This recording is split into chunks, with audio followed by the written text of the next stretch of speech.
Tuhan bukakan jalan, saya menjadi pelukis poster film. Hampir semua film nasional waktu itu beritanya ada anak ajaib loh, katanya bisa itu ngelukis seperti lukisan orang dewasa. Awal mula ketika saya mau pamer lah sebenarnya, karena gampang itu ngelukis gitu loh ya. Tiba-tiba saya kaget tidak bisa menorehkan dengan cepat di tempat yang tepat gitu loh. Jadi itu awal saya mengetahui saya itu kena tremor. Saya belajar melukis, yang ngajar itu adalah ayah saya sendiri secara otodidak. Saya berkembang dengan cepat gitu ya, sampai jadi usia 13 tahun saya sudah bikin pameran bersama dengan seniman yang lain di Surabaya. Ya. Wow. Kemudian diberikan kesempatan lagi pameran di Jakarta. Waktu itu beritanya ada anak ajaib loh, katanya bisa itu ngelukis seperti lukisan orang dewasa. Di Jakarta Tuhan bukakan jalan, saya menjadi pelukis poster film. Emang film itu zaman dulu dilukis ya? Poster-posternya semua, kalau sekarang kan print digital. Iya, kalau dulu harus lukisan. Jadi harus lukis sesuai orangnya apa gitu ya? Iya harus, tapi kan ada foto kan, foto dari still foto yang di syuting pada waktu diambil dari syuting kan. Itu harus om yang bertalenta. Coba saya nggak tahu jadinya matanya apa. di mana, bibir di mana ya? Kita kebanjiran order dari dia, nyambung lagi ke importer yang lain sampai ke produser film. Umur 14 tahun itu ya? Iya, 14 tahun lebih, sudah hampir 15 gitu ya. Hampir semua film nasional, jadi bukan hanya film import Hong Kong bertumbuh juga waktu itu film nasional, Susana, apalagi Widiawati, zaman-zaman itu ya. Jadi hampir setiap ada film nasional saya yang bikin. Awal mula ketika saya mau pamer lah sebenarnya, karena gampang itu ngelukis gitu loh ya. Tiba-tiba saya kaget tidak bisa menorehkan dengan cepat di tempat yang tepat gitu loh. Jadi itu awal saya mengetahui saya itu kena tremor. Tremor. Umur berapa itu saat itu? Itu sudah 20 lebih. 20 lebih udah kena tremor? Ya, jadi itu menyebabkan saya kemudian berobat kemana-mana gitu, karena itu kan penting sekali gitu, modal untuk kerja. Tapi ya nggak ada yang tahu bahwa itu penyakit apa, keracunan zat juga bukan, kemudian kecapean juga bukan gitu loh ya. 10 tahun kemudian ternyata setelah saya berobat itu saya tahu divonis Parkinson. Tapi itu pun perdebatan karena udah Parkinson? Enggak, itu belakangan. Jadi sesudah itu kan saya berobat tapi enggak sembuh-sembuh. Sampai saya pernah ke alternatif gitu ya, enggak pakai pakaian sama sekali di bawah matahari, dikasih daun pisang gitu loh. Ya saking kepengennya sembuh gitu loh. Buat apa daun pisang gitu? Saya nggak ngerti namanya itu dokternya. Iya, saya sih mau aja, yang penting saya sembuh gitu. Tapi nggak sembuh juga. Jadi intinya kemudian ada dokter di gereja yang memberi saya obat penenang. Dari obat penenang itu saya terbantu, jadi masih bisa, walaupun tidak sempurna tapi saya bisa melukis. Walaupun dengan susah payah saya tetap punya idealis harus menghasilkan yang baik gitu ya. Jadi waktu itu masih berjalan. Di samping mencari dokter yang bisa menyembuhkan saya juga cari kebaktian penyembuhan.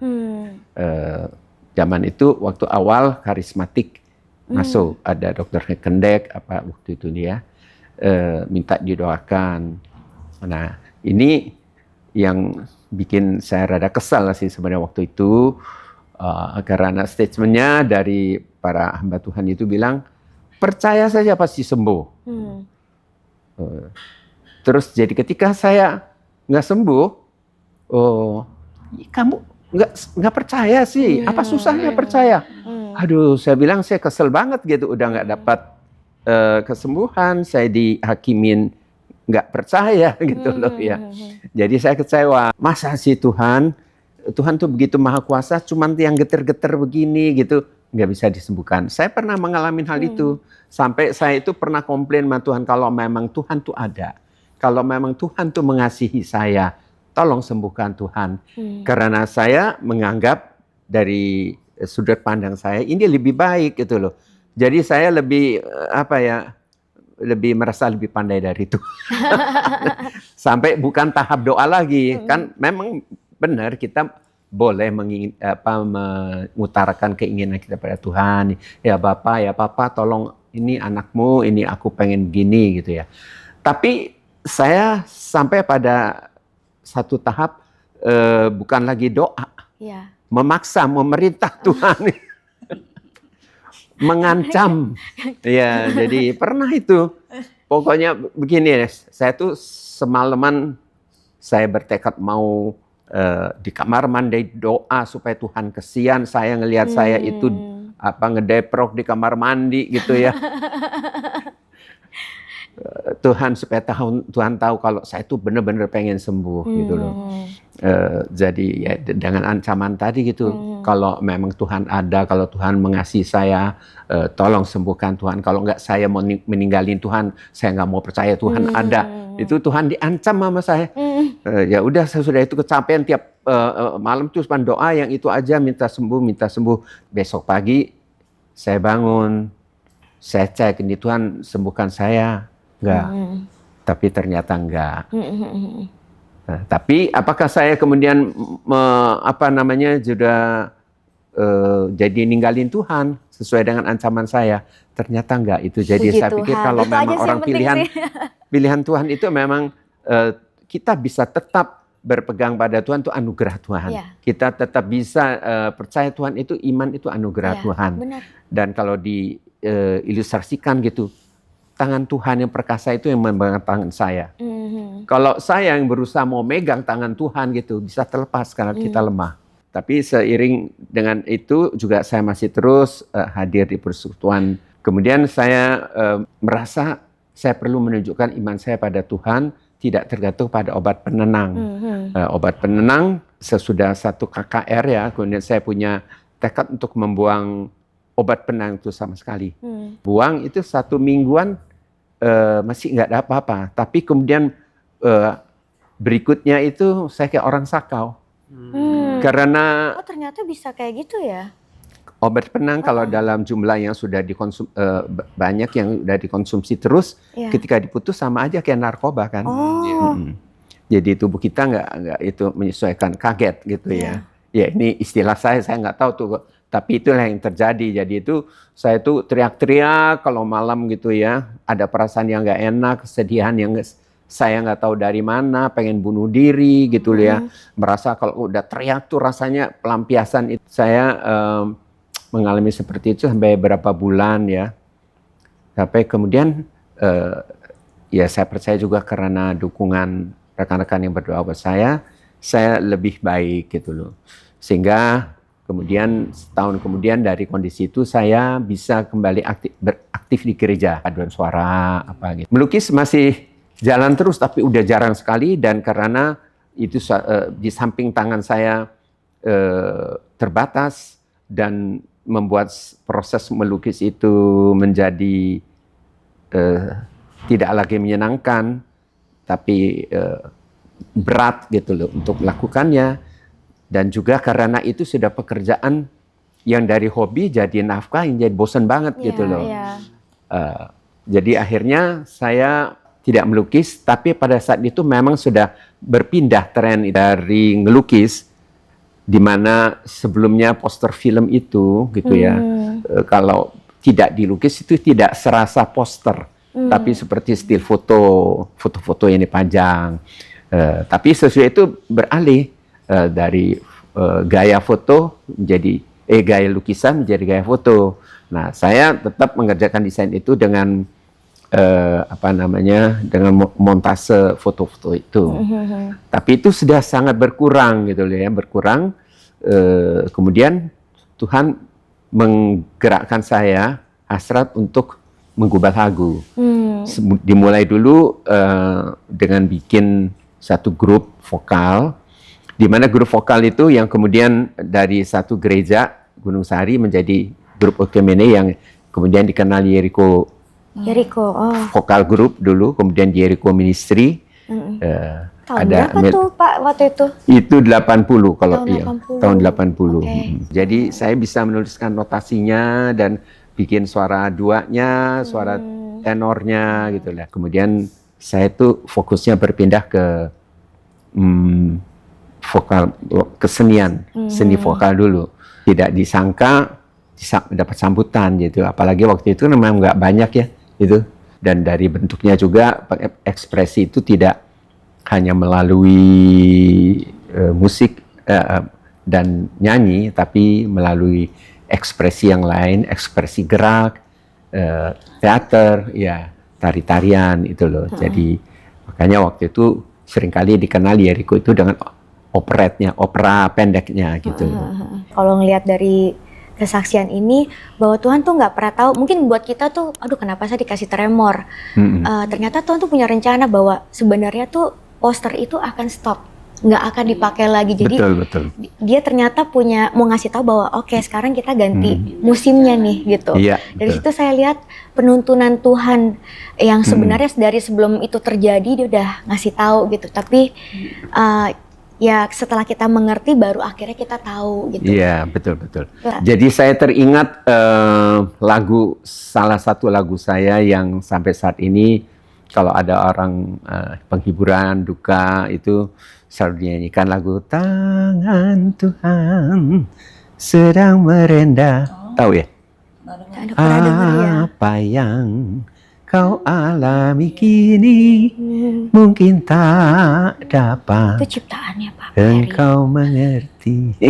Ya diberi sama Tuhan, yang nyipta si Tuhan lah. Saya cuma yang meneruskannya. Jadi lagu itu judulnya Tangan Tuhan. Tangan Tuhan itu mengarahkan saya. Jadi pekerjaan saya yang di sini di stop, diarahkan untuk hal yang lain. Kalau tadi itu hanya bisa memberkati keluarga karena ada income yang masuk, bisa menopang keuangan keluarga. Tapi ini lebih luas lagi dengan lagu memberkati lebih banyak orang lagi gitu ya. Ya itulah yang Tuhan kerjakan, terus mengarahkan saya di dalam rencananya yang manusia kadang-kadang mengapa ya Tuhan? Kenapa kok saya ngalami gini? Tapi ternyata kita bisa melihat indah pada waktunya gitu loh. Itu benar banget. Yeriko itu sudah tahun ini 45 tahun. Wow. 45 tahun. Masih ada tapi? Masih aktif, tapi ya memang tidak seperti dulu dan trennya itu dari kesaksian pujian sudah berubah ke praise and worship. Di mana suatu kesaksian kemudian sekarang lebih ke jemaat yang nyanyi. Walaupun kita terbatas, kita tidak melihat masa depan kita tuh baik atau gimana, tapi bersama Tuhan itu ternyata kita bisa berjalan, bukan hanya berjuang dalam kehidupan, tapi menikmati hidup ini. Amin, Itu yang saya ingat kenapa Tuhan izinkan keterbatasan ini. Tanpa sadar kita jadi lebih mengandalkan Tuhan, karena kalau di mengandalkan Tuhan itu yang terpenting. Itu penting sekali, karena kalau kita punya semuanya perfect, kita jadi lupa sama Tuhan pasti. Betul. Jadi dan itu sesuai dengan firman yang mengatakan celakalah orang yang mengandalkan kekuatannya, tetapi berbahagialah orang yang mengandalkan Tuhan. Amin. Dan itu yang saya lihat dari peristiwa di mana Tuhan membiarkan ada duri dalam daging itu supaya saya tuh tetap mengandalkan Tuhan dan nggak sombong. Ya benar, benar sekali. Saya tuh di usia saya yang sesudah COVID, usia 68 tahun, di mana sesudah saya tuh bypass, saya tuh malah tangannya tuh kalau mau ini selalu getar gitu loh. Tapi saya tiba-tiba terbetik kepengen, masa sih dulu tuh pelukis ini, sekarang kalau saya meninggal di rumah tuh nggak ada satu lukisan loh. Iya. Oh ya, soalnya dijual lagi ya. Ya memang lukisannya dulu kan gambar-gambar bintang film ya. Tapi kemudian saya ingin gitu loh ya, orang-orang juga mengenang bahwa Tuhan pernah mengasih saya talenta untuk melukis. Walaupun sebenarnya sebelumnya kenangan itu ingin saya kubur. Karena setiap kali saya ingat melukis gitu jadi ada perasaan sedih juga. Jadi kemudian saya mulai melukis lagi gitu loh. Wow. Jadi pada waktu itu saya merasa bahwa apa yang ada di tangan saya itu, biarpun cuma sedikit, itu persembahkan untuk Tuhan. Kemudian Tuhan ingatkan mengenai talenta. Sekalipun saat ini mungkin kamu seperti orang yang dikasih 1 talenta, tapi ya tetap jangan dikubur. Kamu nggak bisa marah kemudian, ya Tuhan saya cuma bisa segini. Saya kalau misalkan lihat pelukis yang lain tuh yang dulu saya bisa begitu, tapi sekarang saya nggak bisa gitu ya. Udah kalau gitu saya nggak usah gitu ngelukis gitu. Saya minder dengan yang kayak begitu. Tapi Tuhan memberikan hasrah pada saya untuk tetap menggunakan talenta walaupun cuma 1. Dan saya mulai melukis. Tapi sebelum melukis itu melukis rohani yang temanya religius. Tapi sebelum itu memang seakan-akan Tuhan menyuruh saya kembali ngelukis itu. Ada pesanan dari produser film untuk bikin poster dari Didi Kempot. Dari sana terus saya pikir walaupun saya tangannya kalau ngelukis sekarang mesti begini nih. Ini pegang kadang-kadang kalau ceremonia berat itu jadi ini gitu. Saya tekankan di kanvas itu. Karena saya pakai lukisan pakai akrilik cepat kering jadi saya bisa menopangkan tangan sini melukis. Ternyata lukisan itu jadi dan yang mesen puas. Kemudian saya berjanji sesudah ini saya lukisannya bukan lagi bintang film tapi idola saya Tuhan Yesus. Jadi mesti saya mau melukis gitu tentang Tuhan Yesus dan kasih-Nya gitu. Saya pengen menggambarkan Tuhan itu sebagai gembala saya gitu ya. Saya pengen lukis itu. Tapi sejalan dengan kemudian saya konsep itu dituangkan di dalam draft saya dari sketsa kecil sebelum besar. Kemudian saya diinspirasikan untuk bikin lukisannya belakangnya gelap. Dan gembalanya itu tercabik. Menggambarkan bahwa dia itu menyayangi sampai dia menyelamatkan dari serangan serigala-serigala. Sedangkan dombanya itu aman dalam pelukannya. Sementara di belakang tuh masih ada serigala-serigala yang mengintai. Jadi selama kita itu dekat dengan Tuhan, musuh itu takut gitu ya, tapi tetap mengintai gitu loh. Jadi itu yang Tuhan inspirasikan. Saya ketika selesai ngelukis itu kemudian ada pikiran, ini orang senang gak ya ini Tuhan Yesus dilukiskan kayak sininya robek-robek gitu ya. Ini berani banget aku ngelukisin Tuhan, biasanya kan jubahnya bagus gitu. Justru Om itu bisa mengilustrasikan suatu yang ada di ayat yang the devil is like a wolf, apa yang dia prowling, waiting for someone to devour.